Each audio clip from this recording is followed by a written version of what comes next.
कहानी की शुरुआत फिर से वहीं से होती है, 3 अक्टूबर की उस रात से, जहां एक शख्स डेविड किसी अंधेरी सुनसान जगह पर एक आदमी को ड्रग्स देने आता है, मगर सामने वाला उसे पैसे देने से मना कर देता है। बात बात में दोनों के बीच हाथापाई शुरू हो जाती है और गुस्से में आकर डेविड अपनी गन निकालता है और सामने वाले को गोली मार देता है। इतने में वहाँ पुलिस की गाड़ी आ पहुँचती है। अब वो खुद को बचाने के लिए जंगल की तरफ भागता है और पुलिस उसके पीछे पीछे दौड़ती है। भागते भागते डेविड एक ऐसी जगह पहुँचता है जहाँ नया पुलिस स्टेशन बनाया जा रहा था। वो जैसे ही वहाँ से गुजरता है, उसे सामने विजय सलगांवकर दिखाई देता है, जो किसी की लाश को जमीन में दबाकर निकल रहा होता है। पहले पार्ट में हमने देखा था कि इस राज को सिर्फ विजय ही जानता था कि बॉडी कहाँ छिपाई गई है, लेकिन अब सच ये निकलता है कि डेविड ने सब कुछ अपनी आंखों से देख लिया था। इसके बाद डेविड किसी तरह अपने घर पहुँचता है, मगर पुलिस भी उसके पीछे पीछे आ जाती है और आखिरकार उसे गिरफ्तार कर लेती है। फिर कहानी 7 साल आगे बढ़ती है। अब विजय पहले वाला साधारण केबल ऑपरेटर नहीं रहा, वो अब एक थिएटर का मालिक बन चुका है और अपनी खुद की फिल्म बनाने की तैयारी कर रहा है। लेकिन उसकी फैमिली आज भी उस पुराने हादसे की यादों में जी रही है। उन्हें अब भी डर है कि कहीं पुलिस को सच का कोई सिरा ना मिल जाए। उधर पुलिस भी अब तक हार नहीं मानी है, कभी इधर कभी उधर वो अब भी कहीं ना कहीं खुदाई करवाती रहती है ताकि वो शव को ढूंढ सके।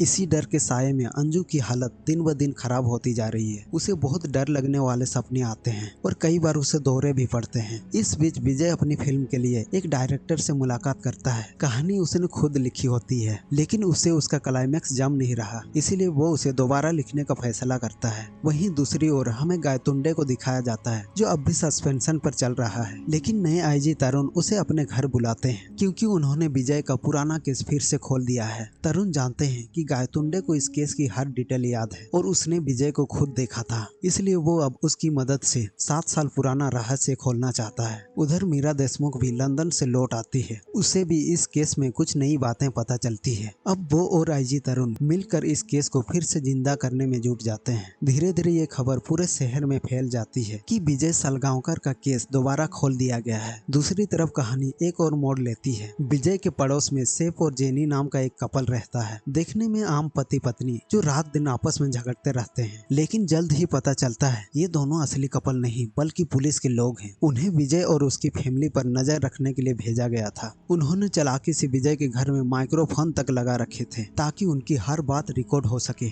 मगर विजय की फैमिली इतनी सावधान थी कि उनके मुंह से कभी कोई ऐसी बात नहीं निकली जिससे ये अंदाजा लगाया जा सके कि सैम की बॉडी आखिर कहाँ दफनाई गई है। असल में इस राज का पता सिर्फ विजय को पता था। उसकी फैमिली ने कई बार उससे सच्चाई जाननी चाहिए, मगर हर बार विजय ने उन्हें मना कर दिया, क्योंकि जितने कम लोगों को सच्चाई पता होगी उतनी ही सुरक्षित रहेगी उनकी जिंदगी। अब पुलिस ने केस की टाइमलाइन को बारीकी से खंगालना शुरू किया। उन्हें अंदाजा हुआ कि अगर अगली सुबह विजय पंजी के लिए निकला था तो उसके पास सैम की लाश को छुपाने के लिए सिर्फ रात के 1 से 4 बजे तक का ही समय था। इतने कम वक्त में वो बॉडी को कहीं दूर नहीं ले जा सकता था, इसीलिए पुलिस को शक हुआ कि लाश जरूर आसपास ही कहीं दफनाई गई होगी। आईजी ने इस थ्योरी के आधार पर खुदाई और सर्च शुरू करवाई, लेकिन फिर भी कोई ठोस सबूत हाथ नहीं लगा। अब उन्होंने एक बड़ा दांव खेला। शहर भर में घोषणा करवाई गई कि जो भी विजय केस में कोई ठोस लीड देगा उसे 5 लाख रुपए का इनाम मिलेगा। आईजी सर खुद विजय के घर पहुंचे। विजय की फैमिली उन्हें देखकर डर से सहम गई।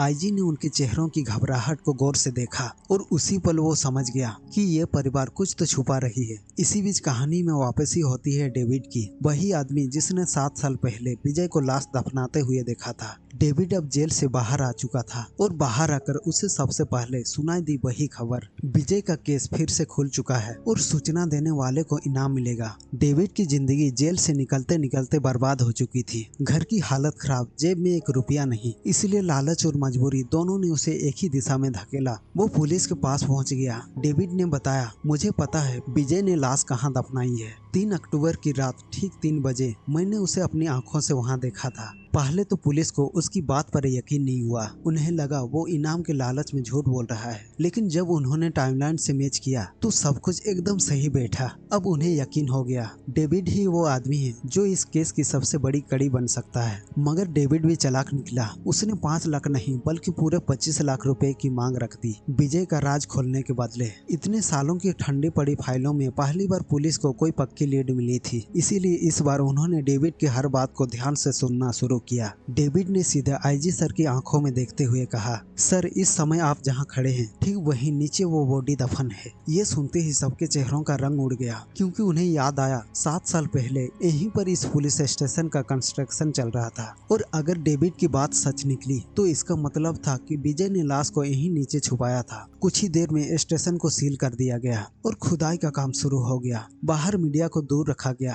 ताकि बात बाहर न फैले, लेकिन फिर भी खबर किसी तरह विजय तक पहुंच ही जाती है। वो सुनता है पुलिस स्टेशन में खुदाई चल रही है। उसके चेहरे पर एक पल के लिए सन्नाटा छा जाता है। दिल में वही डर, कहीं मेरा राज अब खुल न जाए। इधर खुदाई गहराई तक पहुंचती है और आखिरकार मिट्टी के नीचे से एक कंकाल मिलता है। 7 साल पुराने उस सच की परत अब सामने आने लगी थी। पुलिस तुरंत आगे की कार्रवाई में जुट जाती है और विजय की फैमिली को पूछताछ के लिए बुला लिया जाता है। कमरे में मौजूद थे आईजी सर और मीरा देशमुख, जिनकी आंखों में अब सिर्फ एक ही सवाल था, क्या तुम ही हो उस रात के कातिल? विजय के सामने बैठकर आईजी कहते हैं, हमें सब पता चल गया है, किसी ने तुम्हें बॉडी दफनाते हुए देखा था। विजय शांत चेहरा लिए कहता है, सर हो सकता है उस आदमी ने किसी और को देखा हो या फिर वो बस इनाम के लालच में झूठ बोल रहा हो। पूछताछ घंटों तक चलती है, मगर विजय की आंखों में एक अजीब सुकून बना रहता है, जैसे वो पहले से तय कर चुका हो कि कुछ नहीं बोलेगा। आखिरकार जब पुलिस के पास सब्र नहीं बचता तो वो अपना पुराना तरीका अपनाते हैं, टॉर्चर।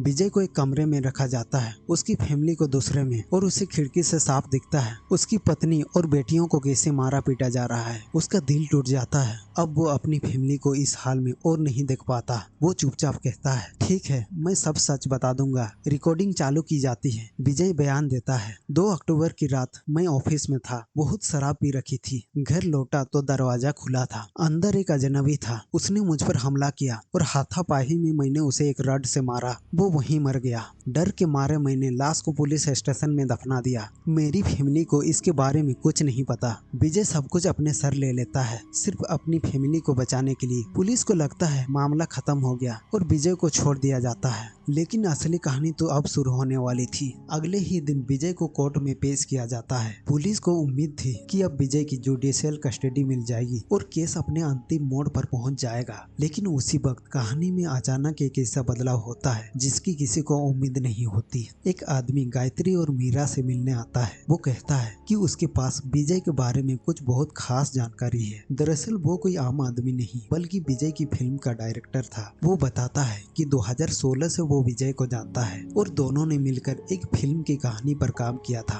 कहानी पूरी तो हो गई थी, मगर विजय को उसका क्लाइमेक्स पसंद नहीं आया था। डायरेक्टर आगे बताता है कि विजय ने जिस कहानी पर काम किया था वो किसी काल्पनिक घटना पर नहीं बल्कि उसकी असली जिंदगी के एक हादसे पर आधारित थी। वो जो कुछ भी उस केस में हुआ उसे उसी फिल्म के स्क्रिप्ट में छुपा दिया गया था और कॉपीराइट के डर से विजय ने उस कहानी को एक बुक के रूप में पब्लिश भी करवा दिया था, जिसका नाम था दृश्यम। इसी बीच डायरेक्टर अपनी बात पूरी कर ही रहा था कि आईजी सर के पास एक कॉल आती है। कॉल से पता चलता है कि कोर्ट में पूरा खेल ही पलट गया है। विजय ने अपने पहले दिए गए बयान से मुंह कर गया है। वो कहता है कि पुलिस ने उससे जबरदस्ती बयान दिलवाया था। विजय की वकील कोर्ट में बम फोड़ देती है। वो बताती है कि जो बयान विजय से बुलवाया गया है ये कहानी असल में एक किताब की कहानी से ली गई है और वो किताब और कुछ नहीं बल्कि वही दृश्यम बुक है। जज खुद जब वो किताब पढ़ते हैं तो उन्हें भी सब कुछ एकदम सच जैसा लगता है। वो केस की दिशा ही बदल देते हैं। डायरेक्टर आगे कहता है कि स्क्रिप्ट पूरी होने के बाद विजय दोबारा उसके पास आया था। वो कह रहा था, मुझे क्लाइमेक्स पसंद नहीं आ रहा, इसे बदलना पड़ेगा। उसने डायरेक्टर से पूछा, अगर कभी पुलिस को बॉडी मिल जाए तो क्या होगा? डायरेक्टर ने अपनी सोर्सेज की मदद से विजय को हर वो डिटेल बताई जो उसे जाननी चाहिए थी। उसी वक्त फिर एक और कॉल आती है और इस बार खबर चौंकाने वाली थी। जिस कंकाल को पुलिस ने साबुत समझा था उसका डीएनए मैच ही नहीं हुआ।